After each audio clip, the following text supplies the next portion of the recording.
The first time I encountered a clipping death, I thought I'd finally lost my mind. It was a crisp autumn morning, and the call came in just as I was finishing my third cup of coffee. A jogger had found something unusual in Oakwood Park, and they needed a crime scene investigator on site immediately. I'd seen my fair share of gruesome scenes over the years, but nothing could have prepared me for what awaited me that day. As I approached the cordoned-off area, I noticed an eerie silence had fallen over the usually bustling park. My colleagues from the forensics team were huddled around a large oak tree, their faces pale and drawn. When I got closer, I understood why. There, embedded in the trunk of the tree, as if she'd always been a part of it, was a young girl no older than 12. Her upper body protruded from the bark, arms outstretched, eyes wide open in a final silent scream. I stood there, rooted to the spot, my mind refusing to process what I was seeing. It was impossible. People don't merge with trees. It defied every law of physics and biology I knew. Yet there she was, flesh and wood seamlessly fused together. I approached cautiously, half expecting it to be some elaborate hoax or art installation. But as I examined the scene more closely, the horrifying reality sank in. This was no trick. The girl was real, and she was most certainly dead. For hours, we worked tirelessly to extract her body from the tree. It was a painstaking process, made all the more difficult by the inexplicable nature of her condition. As we carefully separated flesh from wood, I couldn't shake the feeling that we were dealing with something far beyond our understanding. The coroner's preliminary report only deepened the mystery. There were no signs of external trauma, no indication of how she had ended up inside the tree. It was as if she had simply phased through the solid wood and become trapped. In the days that followed, I pored over every detail of the case, searching for any rational explanation. But the more I investigated, the more questions arose. How had she gotten inside the tree? Why were there no witnesses in such a popular park? And perhaps most disturbingly, why did I have the nagging feeling that this was just the beginning of something much larger and more sinister? My suspicions were confirmed barely a week later when another impossible death occurred. This time, it was a middle-aged man found partially embedded in the concrete ceiling of a downtown parking garage. Just like the girl in the tree, there was no logical explanation for how he had ended up there. Half of his body hung from the ceiling, defying gravity, while the other half seemed to have melded with the concrete itself. As I stood there, staring up at the grotesque sight, I felt a chill run down my spine. This was no coincidence. These deaths, as impossible as they seemed, were connected. The media had already dubbed them clipping deaths, a term that made my skin crawl. It implied a purposefulness to these incidents that I wasn't ready to accept. Over the next month, 3 more clipping deaths occurred in our city, each one more bizarre than the last. A woman fused with her bedroom mirror, a teenager embedded in a brick wall, an elderly man merged with his own front door. With each new case, I felt my grasp on reality slipping. Everything I thought I knew about the world, about the laws that governed it, was being challenged. I began to have trouble sleeping, haunted by visions of bodies melded with inanimate objects. It was after the 5th death that they came to see me. I was at home, poring over case files spread across my living room floor, when there was a knock at the door. I wasn't expecting anyone, and for a moment I considered ignoring it. But something compelled me to answer. On my doorstep stood 2 men, as different from each other as night and day. The taller one introduced himself as Service, while his companion, a shorter, stockier man, went by Nessie. They claimed they had information about the clipping deaths, and against my better judgment, I invited them inside. What they told me over the next few hours shook the very foundations of my world. They spoke of supernatural entities, of a secret organization dedicated to dealing with phenomena beyond human understanding. At first, I thought they were crazy, or perhaps this was some elaborate prank. But as they revealed details about the clipping deaths that had never been made public, I began to realize that they were telling the truth, or at least what they believed to be the truth. As the night wore on and their story unfolded, I felt a mix of terror and exhilaration. Part of me wanted to dismiss everything they said, to cling to the rational world I had always known. But another part, the part that had always sought the truth no matter how unpleasant, knew that I couldn't ignore this. Whatever was causing these impossible deaths was real, and if Service and Nessie were to be believed, it was just the tip of a very large, very dangerous iceberg. In the weeks following my encounter with Service and Nessie, I found myself caught between two worlds. By day, I continued my work as a crime scene investigator, processing evidence and writing reports as if nothing had changed. But at night, I delved into the supernatural realm they had revealed to me, poring over ancient texts and obscure websites, trying to make sense of this new reality. It was during one of these late-night research sessions that I received the call. Another clipping death had occurred, this time at an abandoned warehouse on the outskirts of town. As I drove to the scene, I couldn't shake the feeling that something was different about this one. The air felt charged, heavy with an unseen presence that made the hairs on the back of my neck stand up. As I stepped into the warehouse, the feeling intensified. The victim, a young man in his 20s, was partially embedded in a concrete pillar. But unlike the previous cases, there was something else here. A darkness that seemed to pulse and shift at the edges of my vision. I approached the body cautiously, my forensics kit in hand, when suddenly the world around me began to warp and distort. I felt a sharp, searing pain in my leg and looked down to see my foot sinking into the solid concrete floor. Panic gripped me as I realized I was becoming the very thing I had been investigating. I tried to pull free, but the more I struggled, the deeper I sank. The darkness at the edges of my vision coalesced into a towering, shadowy figure. In that moment, I knew I was face to face with the entity responsible for the clipping deaths, a dark god named Nox. Just as I thought it was all over, a familiar voice cut through the chaos. Service appeared beside me, his eyes glowing with an otherworldly light. Without hesitation, he began chanting in a language I didn't recognize. The air crackled with energy, and I watched in horror as parts of Service's body began to disintegrate, turning to ash that swirled around us. The pain in my legs subsided, and I felt myself being pulled free from the concrete. As I collapsed to the ground, gasping for air, I saw the shadowy figure of Nox recede, taking with it the oppressive darkness that had filled the warehouse. Service knelt beside me, his form now diminished, parts of him missing or changed. "I'm sorry," he said weakly, "but it was the only way to save you." In the days that followed, I learned the full extent of what had happened. Service had sacrificed a part of himself to Nox, offering it in exchange for my life. It was a practice used by agents of the supernatural organization in extreme circumstances, but it came at a great cost. Service had lost not just physical parts of himself, but also some of his supernatural abilities. To make matters worse, his sacrifice had consequences within the organization. I received word that Service had been fired, deemed too compromised to continue his work. Guilt-ridden over what he had done for me, I offered him a place to stay. And so, Service became my unlikely roommate, a supernatural being trying to navigate the mundane world of rent payments and grocery shopping. Living with Service was an education in itself. He shared stories of the supernatural world, filling in the gaps in my knowledge. We spent evenings discussing the nature of entities like Nox, the intricate politics of the supernatural organization, and the constant battle to keep the human world safe from forces it couldn't comprehend. My adopted white rabbit, Sage, seemed to take a particular liking to Service, often curling up in his lap during these conversations. It was during one of these talks that Service mentioned his former supervisor, Lagus. The way he spoke of him, with a mix of respect and unease, piqued my curiosity.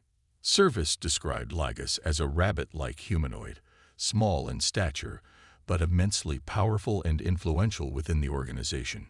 "You'll probably meet him soon," Service said with a grimace. "He'll want to assess you himself." True to Service's prediction, I received a summons to meet with Ligas barely a week later. The location was an ordinary office building downtown, but as soon as I stepped inside, I knew I had entered another world entirely. The receptionist, a being with too many eyes and not enough mouth, directed me to an elevator that seemed to descend far deeper than the building's foundation should have allowed. When the doors opened, I found myself in a lush, jungle-like environment. The air was thick with humidity and the sweet scent of exotic flowers. As I made my way down a winding path, I couldn't shake the feeling that some of the plants were watching me. I reached a clearing where a small rabbit-like creature sat behind an enormous desk made of living wood. Ligas was every bit as menacing as Service had described, despite his diminutive size. His eyes, dark and bottomless, seemed to look right through me. "So," he said, his voice surprisingly deep, "you're the human that Service threw away his career for." The way he said it made it clear he didn't approve. For the next hour, Ligas grilled me on everything that had happened, from my first encounter with the clipping death to the incident in the warehouse. As our meeting drew to a close, Ligas fixed me with a penetrating stare. "You've stumbled into a world far more complex and dangerous than you can imagine," he said. "Service may have saved your life, but he's also put you in grave danger. The organization is interested in you now. And believe me, that's not always a good thing." With those ominous words ringing in my ears, I was dismissed, left to find my way back through the jungle office to the world I once thought I knew. As I emerged from the building, blinking in the harsh sunlight of the ordinary world, I couldn't help but feel that my life had irrevocably changed. I was now caught between two realities: the familiar world of forensic science and logical explanations, and this new realm of dark gods and supernatural organizations. And somewhere in the middle was the truth about the clipping deaths, a mystery I was now more determined than ever to solve. In the weeks following my unsettling meeting with Ligas, I found myself diving deeper into the supernatural world that had been hidden from me for so long. My days were a bizarre blend of routine crime scene investigations and clandestine research into the arcane. Service, still adjusting to life as my roommate, became an invaluable source of information, filling in the gaps in my knowledge with first-hand accounts of the supernatural realm. One evening, as Service and I sat in my living room, Sage the rabbit nestled between us, I broached the subject that had been gnawing at me since my encounter with Knox. "Tell me more about the organization," I said, watching Service's expression carefully. "How deep does this rabbit hole go?" Service sighed, absently stroking Sage's fur. "Deeper than you can imagine," he replied.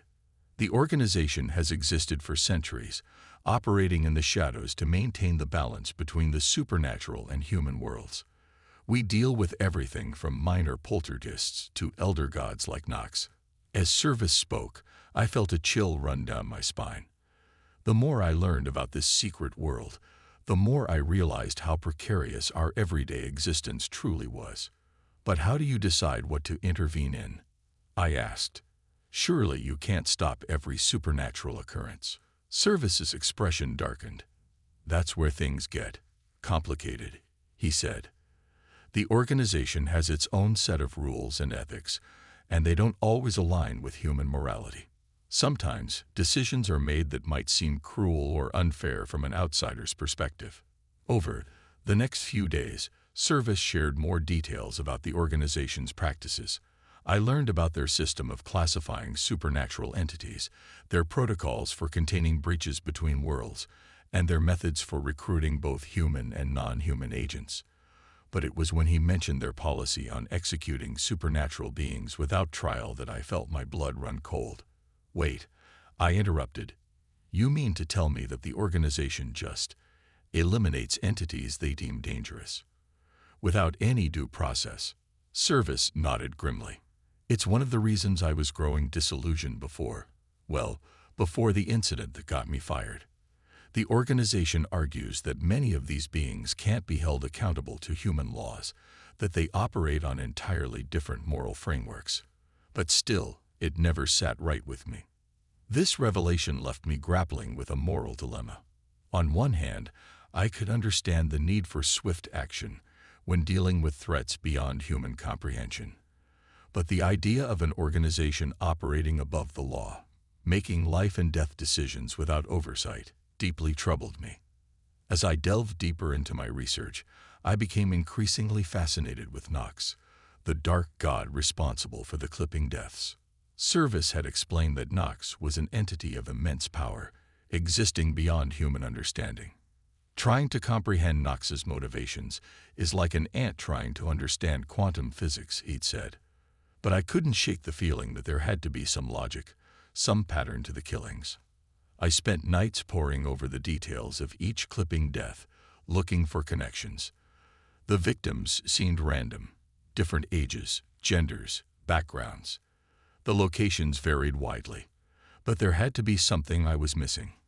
As a crime scene investigator, I'd learned that even the most seemingly senseless acts often had an underlying motive. It was during one of these late-night research sessions that I stumbled upon a possible lead. I'd been reading about ancient sacrificial rituals when something clicked. What if the clipping deaths weren't random at all? What if they were a form of sacrifice, a way for Nox to feed on human fear and confusion? Excited by this potential breakthrough, I shared my theory with Service. He listened intently, his expression growing more serious with each word. "It's possible," he said slowly. "But if you're right, it means Nox is more active, more aware of our world than we thought. And that's a terrifying prospect." As we discussed the implications of my theory, a notification popped up on my phone.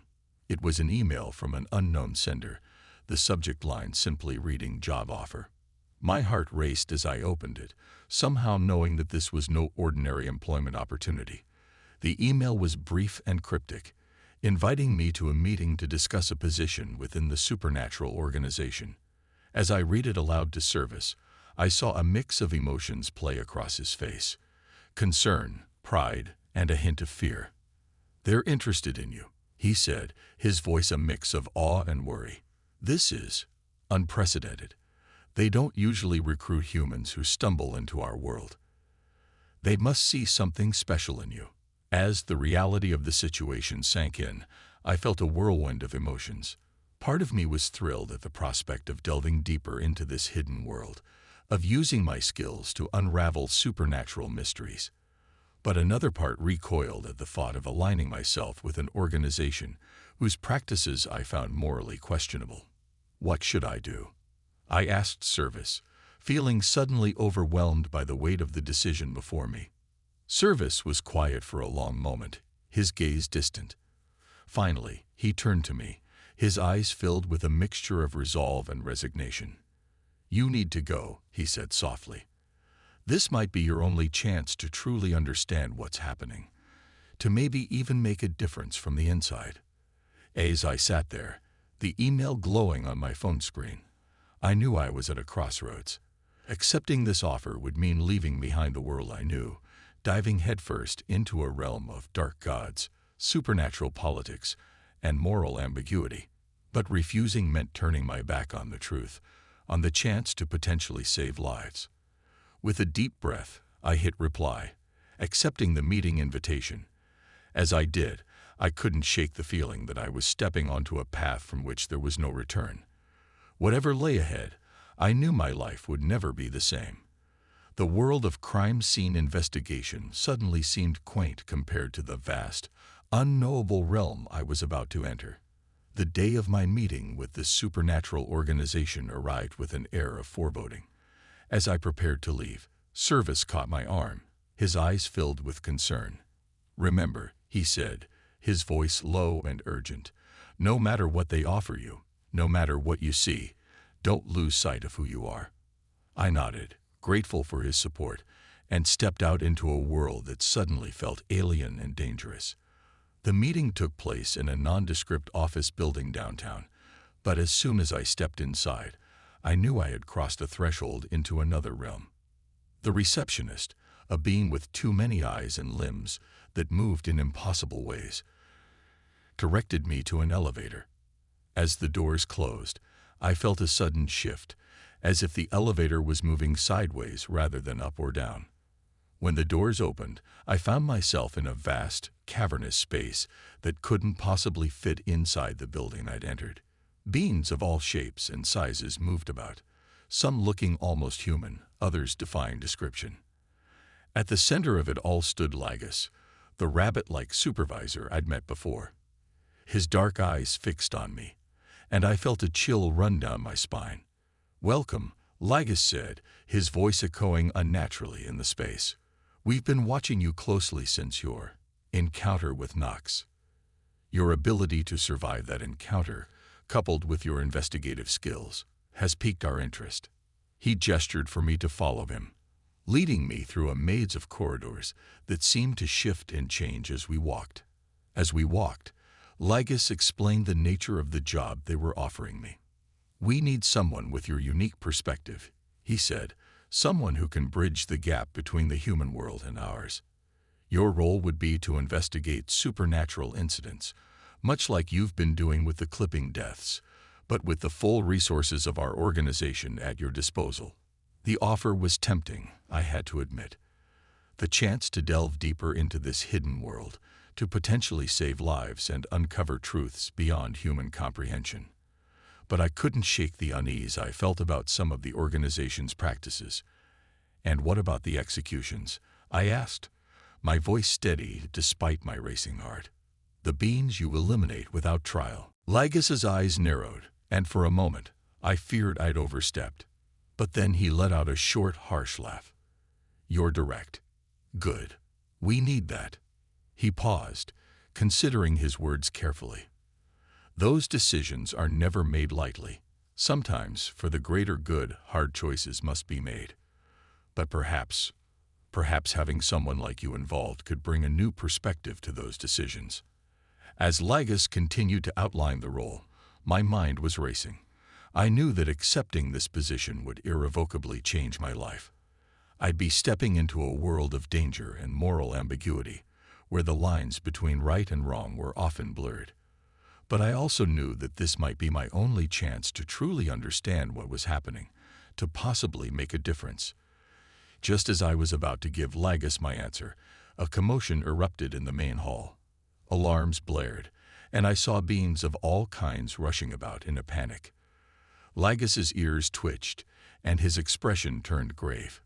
"It's Nox," he said, his voice tight with tension. "He's manifesting again." In that moment, I knew what I had to do. "Let me confront him," I said, surprising even myself with my boldness. Ligus looked at me as if I'd gone mad. "You? A human. Face Nox directly." But I stood my ground. I've survived him once. I've been researching the clipping deaths. I might be able to understand his motivations. After a tense moment of consideration, Ligus nodded. "Very well," he said. "But understand this.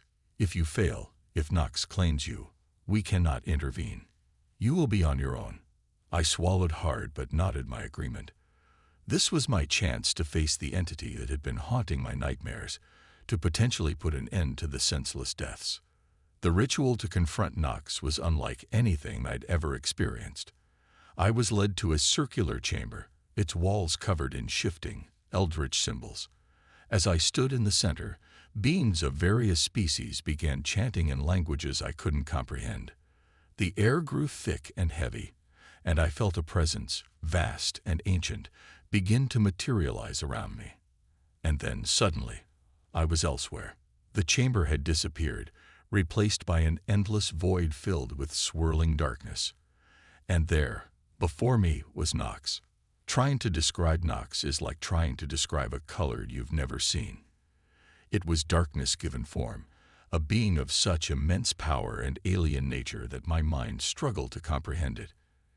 In that moment, facing the entity responsible for so much death and suffering, I felt a clarity I'd never experienced before.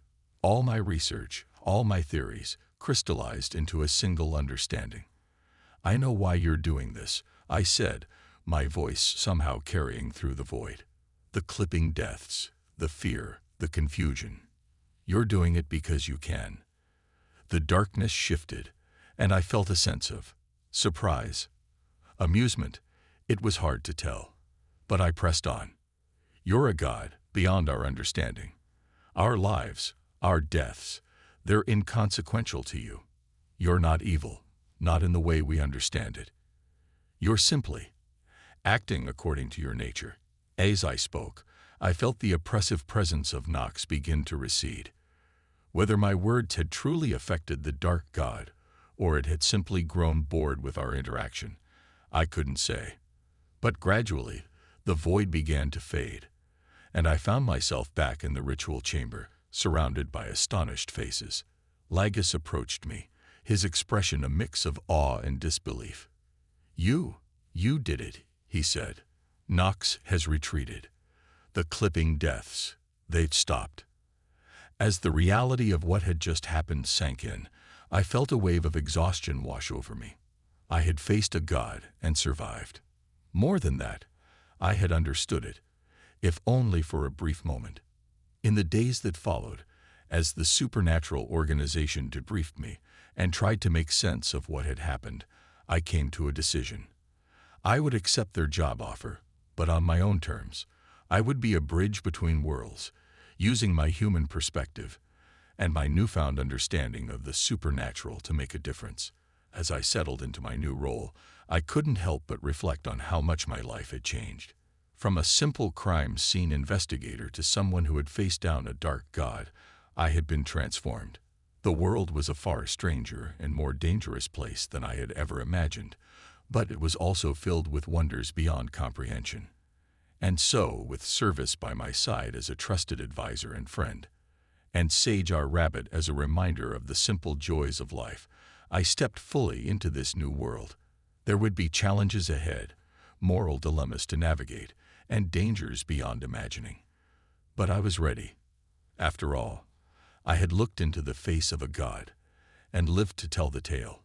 Whatever came next, I would face it with the same determination and curiosity that had brought me this far.